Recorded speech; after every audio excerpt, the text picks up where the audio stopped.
Hey, y'all, it's your favorite Unc. Make sure you hit that subscribe button down below to Nightcap YouTube channel so you never miss a single live stream or video of myself, Ocho, and Gil. Remember, Nightcap doesn't happen without you. Make sure you hit that subscribe button. Thank you.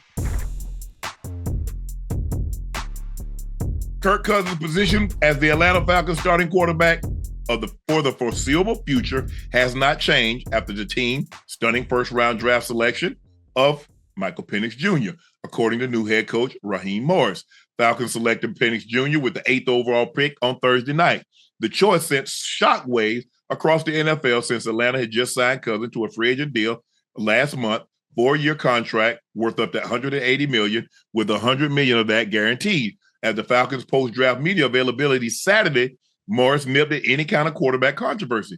We came up with a decision. This is what we plan to do. And Kirk does not have to look over his shoulder every time he throws a bad pass. Like, that's not the case. That's a lie. No, he ain't got to do that, but them fans going to boo. That's a lie. You know what's going to happen. You already know what's going to happen. Anytime you draft a quarterback that high, you already know what's going to happen. I said it. Everybody told me I was wrong. Obviously, you didn't like the logic behind it, and I explained exactly what it was. He's coming off an injury.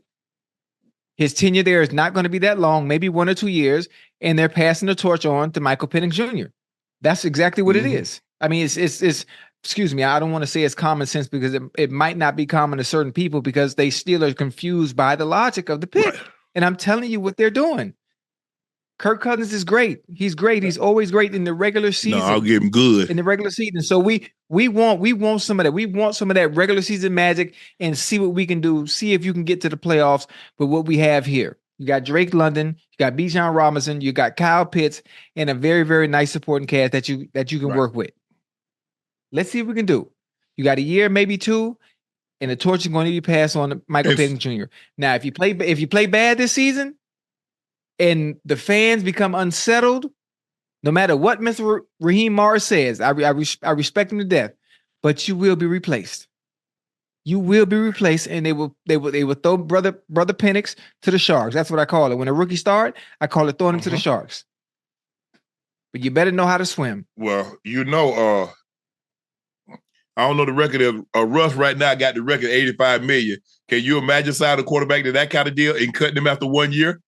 Because even if you trade him, that's still dead money on your cap. Oh yeah.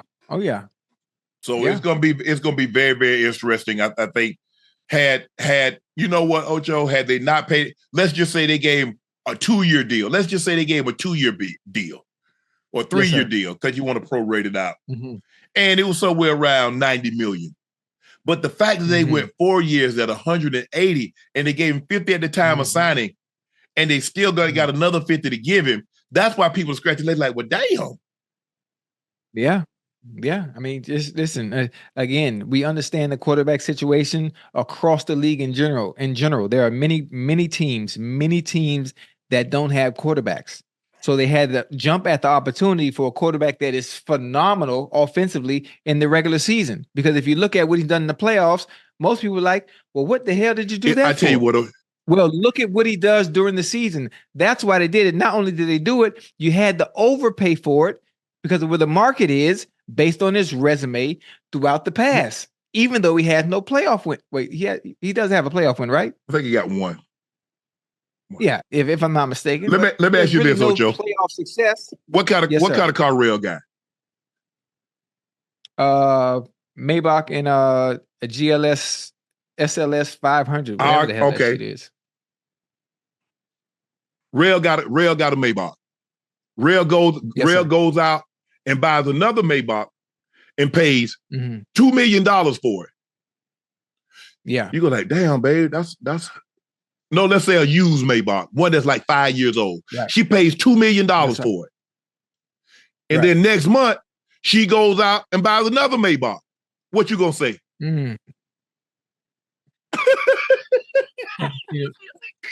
Why are you paying that kind of money for a depreciating asset?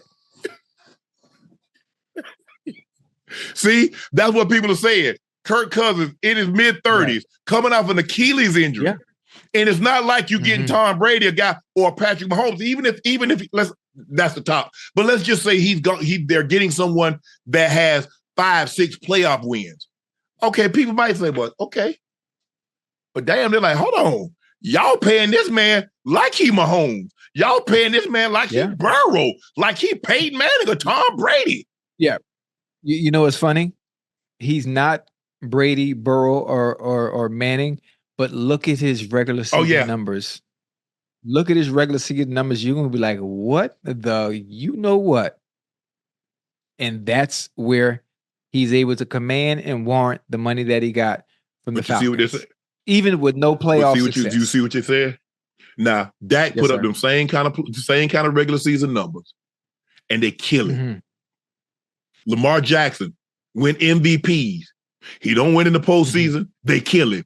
You see what you just said about Kirk Cousins? Yes, sir. And he ain't never had the regular season like Lamar.